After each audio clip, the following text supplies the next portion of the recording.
Hi, Zubir here.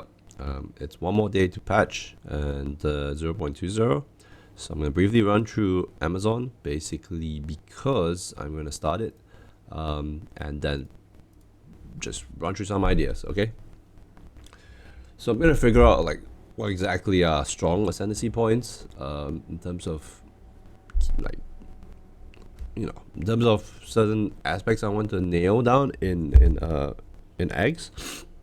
And then figure out how I want to build around it, right? So I'm going to tell you what I think are strong nodes.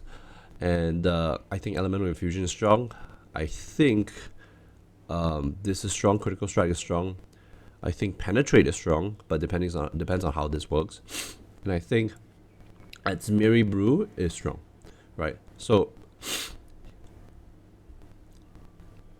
here's the reason why.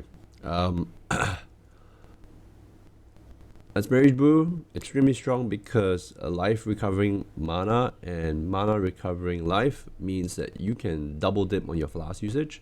So this is good sustain. Basically, as long as you don't get one shot, you should have enough flask sustain to be able to chip down bosses, even if you don't have damage. So if we're going back to the old premise of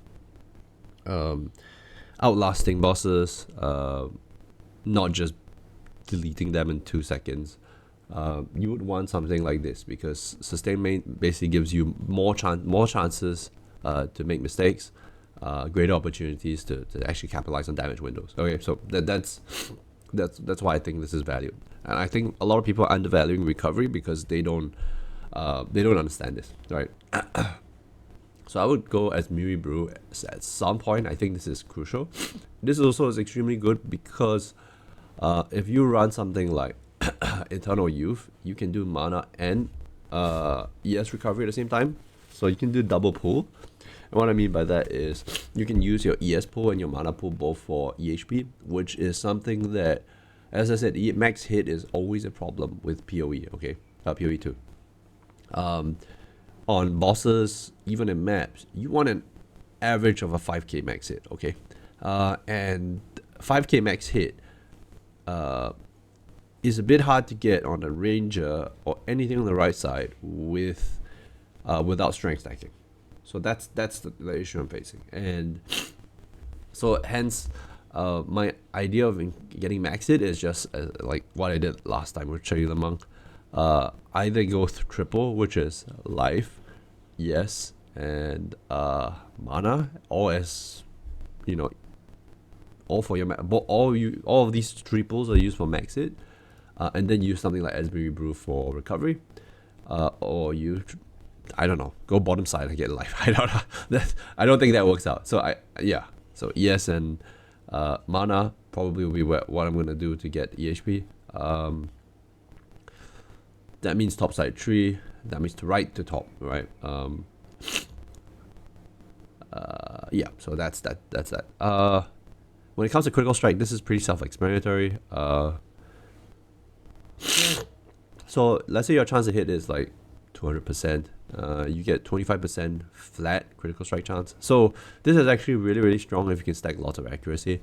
Here's the thing: accuracy stacking is you need it. You need a lot of decks for it. Okay, you don't really get good sources of accuracy from gear unless they are new uniques, right? And most of it is just deck stacking, and so this is kind of meh at least start because you won't have enough decks for this to be useful. But what I'm gunning for is actually penetrate. So penetrate is kind of unknown yet. We don't know if this gives you added physical damage equal to 25% of the accuracy or rating of your attack skill, right? Because attacks using your weapons, right? This is the so let's for example on my attribute stacker, I have about 20k accuracy, for example. If I have about 20k accuracy, 25% of that is 4k flat fizz. Okay, so that is what it could be, right? I'm not sure whether that, I'm not sure if that's actually the case. The other interpretation of this is it takes the accuracy rating on your weapon. So like for example, if you have a bow and you have about 800 accuracy on it, you get 25% of that accuracy as flat, which still is a pretty sizable value. Okay, so when it comes to early game gearing, early game damage scaling, this is actually really good because you can just get weapons that don't have decent fizz rolls and then just get high accuracy. So you get access to a market that no one cares for. Okay, so no one's gonna buy accuracy rating weapons, and with this you can kind of like focus on a niche that is kind of underlooked, not overlooked, right? So let's say this works that way, right?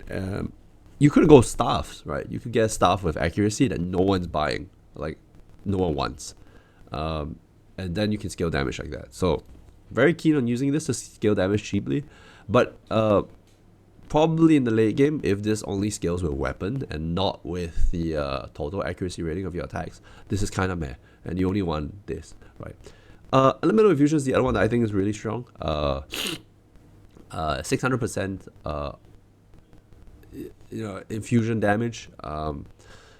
Gaining charges is the hard part. But probably ways of doing it. Gaining and consuming. Probably ways of doing both. But in the meantime, I would say that this is not reliable enough for me to want to start this. So it wouldn't be the first Ascendency I get, I would feel. I'm more likely inclined to get this because it's, even if it's not damage, it's just recovery, so I don't fail bosses or whatever, or don't fail maps. And then yeah. Anyway, yeah, that's pretty much it. The rest are kind of like meh. In for the kill is, and what was the other one? Predatory Instinct feel very unreliable. Maybe it could be more reliable than how I'm perceiving it as, but right now what my take is that it feels like I don't like unreliable damage sources. Yeah, so that's that. Let's move to POB.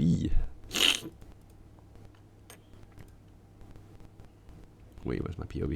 Okay, I have to open it.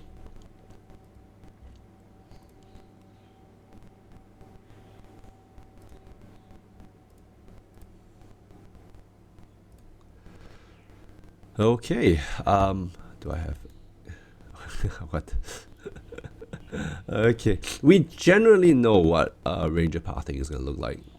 If you want bows, you definitely want the quiver stuff, right? If you want to get flasks, you focus on flasks here as well. So you can go flasks, you can go the Zmiri and then get like quiver effect and flask effect. And then that gives you sustain as well as damage. You can go out lots of percentage damage nodes as well.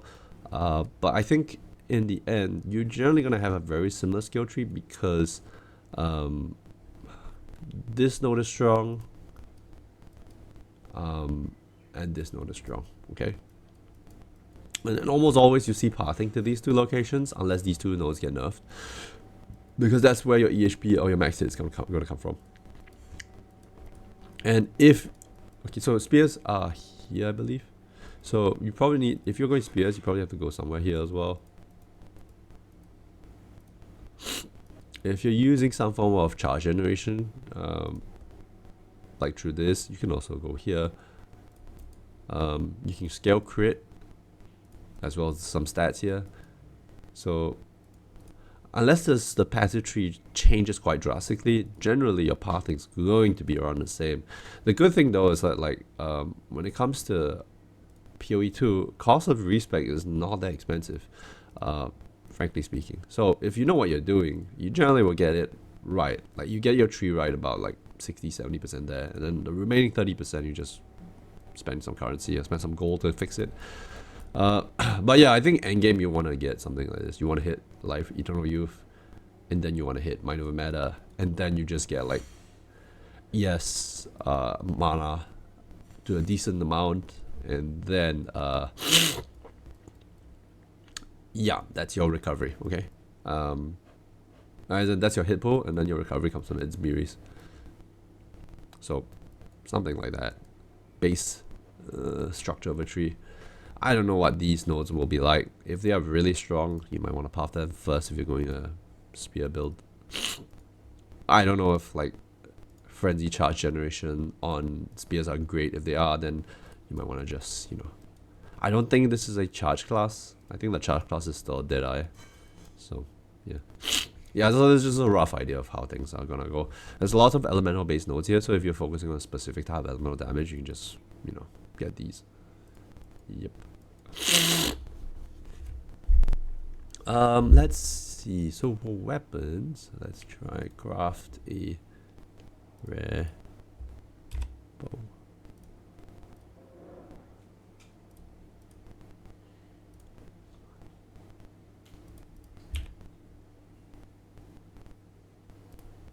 Accuracy rating goes up to 650.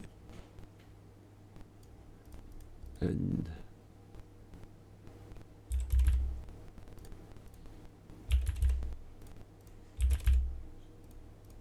so you can just do something like that and just get flat damage, right? That's a total of like close to 1k, so 900 also. Accuracy rating, that's about, I don't know, 250 flat, right? Close to 200 flat, close to 200 flat. And so if the bow itself has flat rolls like this,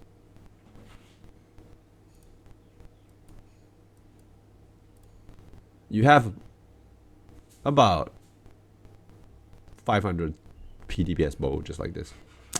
I don't know what the rolls are for spears, but you know, anyway.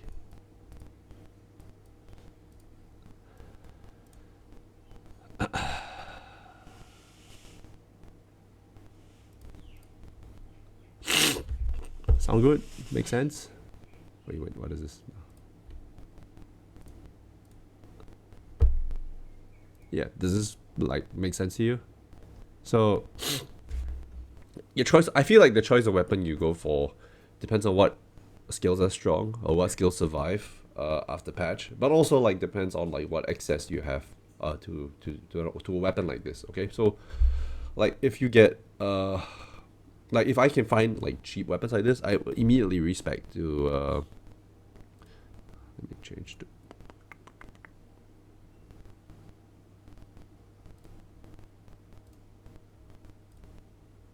wait a second.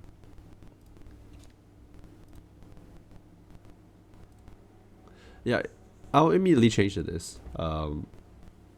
Penetrate. I'll go for penetrate immediately if I can find a weapon like this. Because that basically gives me a 600 PDPS bow or spear or whatever staff, and then I just figure out the skills. I can just like, you know, be flexible, right? This whole premise of it, just be flexible. But yeah, probably we'll be looking for spears. I think spears will be like, you know, underrated. No one will be willing to try it out early. So you might get just really cheap spears that fit that criteria early. Yeah. So yeah, this focus on getting here, Adzmeri Brew, and then finally Elemental Infusion if it is great. If Elemental Infusion isn't great, like it's really hard to proc. For example, it's not something you can sustain. The damage output is not something you can sustain. Then you can always go over here and get Predatory Instinct. Even though it's not reliable, it might still be great. Stalking Panther if at late game, yeah, you know. Like the equip helmet, it might synergize very well with this node. Wait, let me go back. So Stalking Panther, if you double the evasion rating, and let's say you have high amounts of ES on your helm. So let's say I have like 400 ES on a helm or 500 ES on a helm, and then I get 1000 evasion rating, and then I get double that. That's quite a bit, you know. And then you don't have to go here because this is not important, right? You can just skip it. Run up here and get nodes here instead and start pathing here. So there are a lot of ways to solve problems in this. But yeah.